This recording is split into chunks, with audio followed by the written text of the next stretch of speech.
Hi, welcome back. I'm Gary Goldman, pinch hitting for Jeffrey Davis, who is out somewhere saving the world or whatever today. So glad to be here at the social scene in Framingham, Massachusetts. They're our gracious hosts today. Radio Entrepreneurs tells stories of people, entrepreneurs, what they do, all about their business, and it's an excellent forum. And we're going to be talking to a fascinating guest today.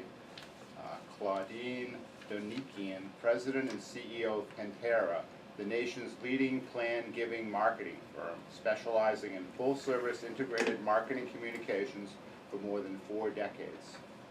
Claudine, welcome. Thank you. Thank you for having me. Oh, great to be here. Tell us about Pantera and what you do.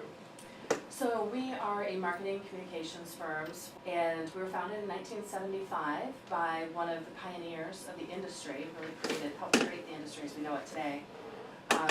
He founded the company in 1975. He got started in the business in 1969 when there was a large tax act that was passed, and he was one of the first to interpret the charitable ramifications of that tax act. And since then, we have enjoyed a large national client base of nonprofits.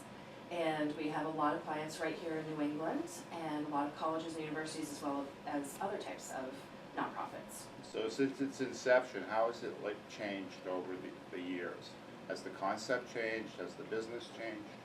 So the business has changed. As you might imagine, in marketing, we've been affected by the advent of the internet.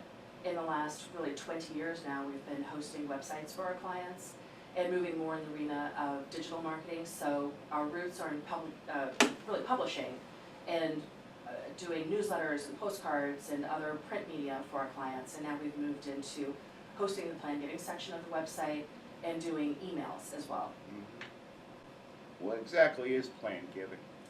So a planned gift is a sizable contribution that's made with forethought, and it takes into account the benefits to the charity or the nonprofit, as well as the financial implications for the donor or the donor's family. Mm-hmm. Great.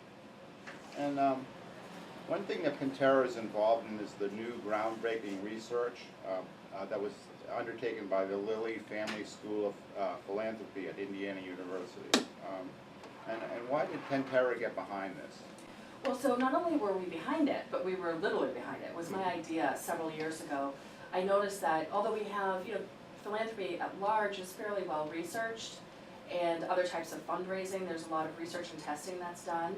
But in plan giving specifically, there was not, and continues not to be, a ton of research done about specifically our industry, plan giving.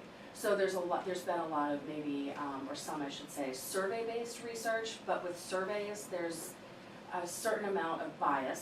There's bias with any type of research, but especially with surveys, there are things that are like the social desirability bias, where we know that people will answer questions in surveys in a way that they would think would be socially desirable. So for example, people will say that they're more likely to go to church than they actually are, or they will say they vote when they don't, or are more likely to vote when they don't.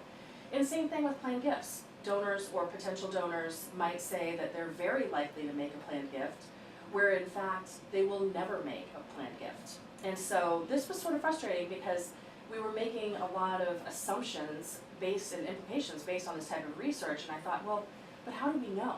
How can we trust what people say they're going to do? So I thought it would be great for us to look at the data that's recorded by, client or organizations like our clients. So universities are really the best at keeping these records and recording what has actually happened, what type of gifts donors have made, how large those gifts are, who's making the gifts, are they men, are they women, are they baby boomers, are they silent generation? And what conclusions did you come to after this? What happened? So what we found was some really very interesting findings.